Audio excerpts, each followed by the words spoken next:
ఈ భయంకరమైన లోకం ఎంత పాపపు లోకం అంటేనండి, మనుషులకు మనస్తత్వాలు ఈరోజు ఎలా ఉన్నాయంటే చాలా దారుణం. నేను పేపర్లో చూశాను, నిన్న ఇవాళ కూడా వచ్చింది, నిన్న మొన్న పేపర్లో. స్కూల్లో పిల్లలకి మంచి మెరిట్ రాలేదని, మంచి మార్క్స్ రావట్లేదని పిల్లలిద్దరికి కాళ్ళు చేతులు కట్టేసి ఒక నీటిలో బకెట్లో నీళ్లు పోసి ఆ నీటిలో తలపెట్టి చంపేశాడండి. తర్వాత వేలో చచ్చిపోయారు. ఆలోచిస్తున్నప్పుడు ప్రియులారా, ఎగ్జామ్స్ అవుతున్నాయి, ఎగ్జామ్స్ సీజన్, ఇంటర్మీడియట్ ఎగ్జామ్స్ అవుతున్నాయి, 10th క్లాస్ ఎగ్జామ్స్ స్టార్ట్ అవబోతున్నాయి. నిజంగా మనుషుల యొక్క మనస్తత్వాల లోకంలో ఏ విధంగా పాపంలోకి పడిపోతున్నాయో చెబుతున్నాను. తమ కన్న గర్భాన పుట్టిన పిల్లల ద్వారానే వీళ్ళు ఏవో ఆలోచించి ఏవేవో కోరికలు పెట్టుకుని ఏవేవో ఎక్స్పెక్టేషన్స్ పెట్టుకుని ఈ రోజున కన్న పిల్లలు సైతం కసాయిలా చంపేసే మనుషుల మనస్తత్వాలు కలిగిన వారి మధ్యన ఉన్నాం. ఎంత దారుణం అండి అది. పచ్చలాంటి పిల్లల్ని, స్కూల్కి వెళ్తున్న పిల్లల్ని అంత కిరాతకంగా చంపేసే మనసు ఎలా వచ్చిందండి? తప్పచ్చు అలాగా? అతడు పెద్ద పాపం అది. దేవుడి లోకంలోనేమో మన పిల్లల్నిచ్చి ఆయన కొరకు పెంచమని, ఆయన కొరకు జీవించి దేవుని రూపం ఆయనలో కనిపించాలని మన చేతిలో పెడితే మన చేతులు చంపేసుకుంటామా? ఇదే సమాజంలో నేర్చుకుంది మనుషులు, ఇదే నేర్చుకుందండి.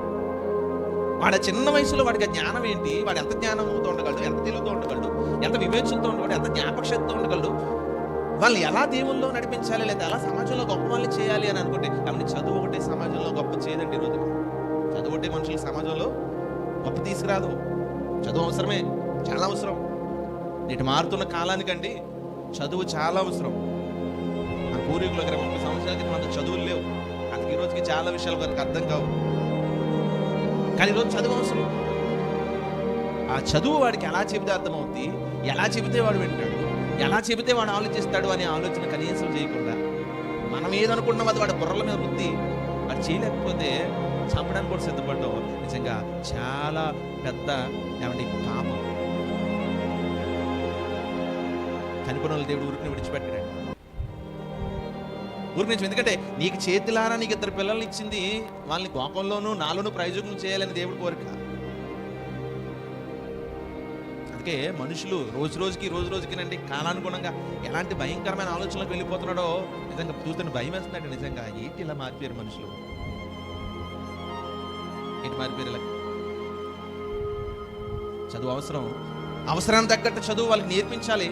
విజ్ఞాబుద్ధులు, దైవబుద్ధులతో నేర్పించి పిల్లల్ని పెద్దలు చేసి ప్రయోజకులు చేసి సమాజంలో ఒక గొప్ప కీర్తివంతమైన ప్రతిష్ట తీసుకొచ్చే పిల్లగా తయారు చేయాల్సిన వాళ్ళు అనుకున్నవన్నీ. ఏమంటే రోజున ఎంత దారుణం అంటే వీళ్ళు చదవలేనివి, అంటే చాలామంది వీళ్ళు గొప్ప గొప్ప చదువులు చదవలేనివన్నీ వీళ్ళు పుట్టిన పిల్లల మీద చదివించి రుద్దాలనుకుంటున్నారండి. నేను ఎలాగ చదువుకోలేదు, నా పిల్లలు చదవాలి, బాగా మంచిదే, తలాపు మంచిదే.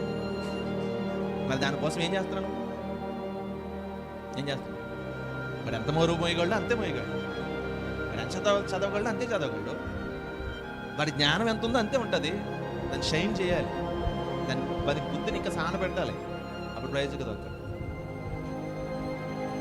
కానీ ఈరోజు అలాంటి వివేకం లేకుండా ఉన్న తల్లిదండ్రులు చాలా జాగ్రత్తగా ఉండాలి ప్రియులారా. దేవుడిచ్చిన గర్భఫలాలు దేవునికి బహుమానాలుగా సమర్పించాలి, ప్రయోజకులుగా చంపేయకూడదు.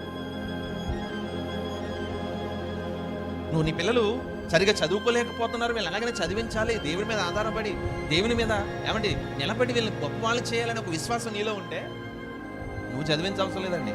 దేవుడే వాడిని చదివించుకుంటాడు, దేవుడే వాడిని ప్రయోజనం చేస్తాడు. ముందు నీకు ఆ విశ్వాసం ఉండాలి. అరే ఈరోజు కాకపోతే రేపైనా వీళ్ళు గొప్పవాళ్ళు అవుతారు కదా, దాన్ని తగ్గట్టుగా నేను వాళ్ళు పెంచాలి అనే తలంపు అనుకుంటానండి. వాళ్ళు ప్రయోజకులు చేసే బాధ్యత అందుకే